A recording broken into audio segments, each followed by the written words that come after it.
This is Curious Minnesota, a Star Tribune project that sends staff from the state's largest newsroom hunting for the answers to great questions we receive from you, our readers. We're here to answer everything you want to know about the state's people, places, and culture. Welcome to Curious Minnesota. I'm your host, Eric Roper. No event is more quintessentially Minnesotan than the state fair.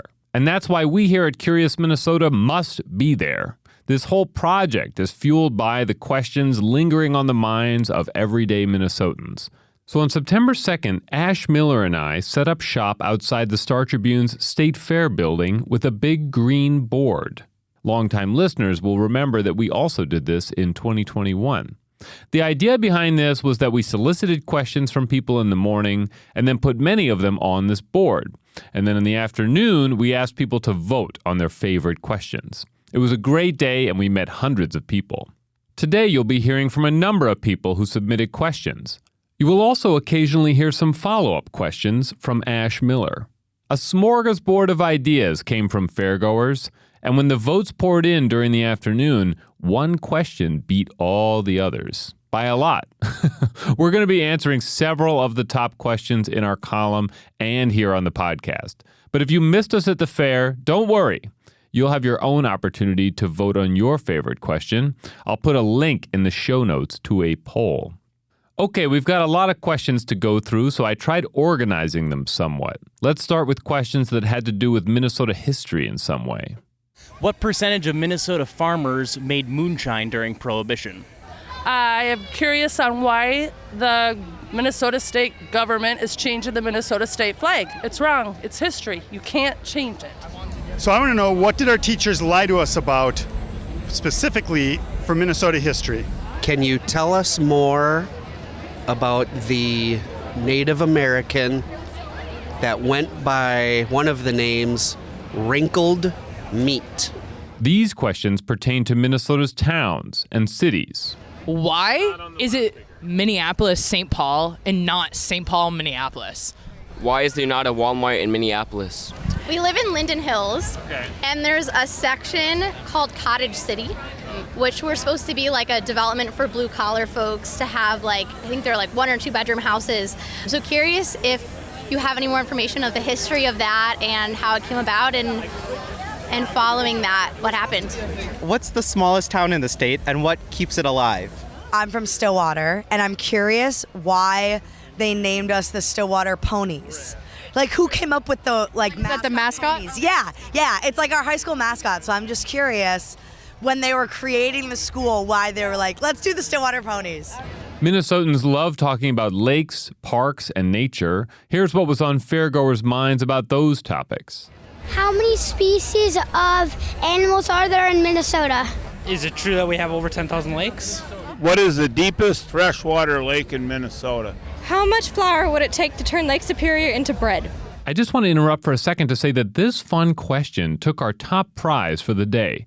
Reporter Krista Lawler is already working on the answer about what I have been calling the Lake Superior loaf. So stay tuned for more on that. What's the deepest point in Lake Minnetonka? Since moving to Minnesota last year, being on or near the water has been part of our daily life, and I'm wondering specifically about the boundary waters. How did it come to be that motorboats are not allowed on large parts of the boundary waters, and it's just for things like canoes and paddleboarding? Who caught the most fish in Minnesota in a day? What is the oldest tree in Minnesota? Why do they choose the state parks that they do, and will they ever make more state parks? What's the oldest state park? Speaking of the outdoors, some Minnesotans roaming around the fair were wondering about their surroundings. These questions all pertain to the state fair. How long have Fairborn and Fairchild been the mascot of the state fair? What is the worst state fair food? How many miles of sidewalks and roads are there at the state fair? How many ears of corn do you think the sweet corn boat goes through every year? From 2010 until 2023, what is the most attended year of the state fair? Is it true that everyone's favorite ride at the state fair is the giant slide? What do you mean by favorite? Like, what is, you say, like, the most attended? The most ridden, I guess. What is your most favorite state fair food? Trying to wonder, why has the price of everything at the state fair gone up so high? How does a family actually afford to even come to the fair anymore? It's $100 for me to just get into the fair with all my kids, let alone buy food. Okay, and some questions cannot be easily categorized with the others. So here is the potpourri round. What is the oldest mummy in Minnesota? You know those big, tall, like maybe they're severe weather warning systems that you see along the freeway? Yeah, you mean And like in Florida, they disguise them as palm trees, but here we just have the panels on each side. Yeah, I know what you mean. Okay, how far down do they have to dig in the ground to get one of those to be there? Who is the wealthiest person in Minnesota, past or present? Where does the white go when the snow melts? Which state is Minnesota's favorite neighbor? Or is it Canada? How many bridges are there in the state of Minnesota? Some questioners wanted to stump you out there in Curious Minnesota land. They asked some trivia questions. In Miss Kobayashi's Dragon Maid, what is the name of the character from Minnesota? 1987 World Series, 3 Minnesota Twins pitchers won games. Burt Blyleven, Frank Viola, and who? What was Prince's nickname as a child? A huge thank you to everyone at the fair who submitted a question. So again, please vote on your favorite question at the survey that I will put in the show notes, and look for some stories and podcasts on some of these topics in the future. That's all for today's show.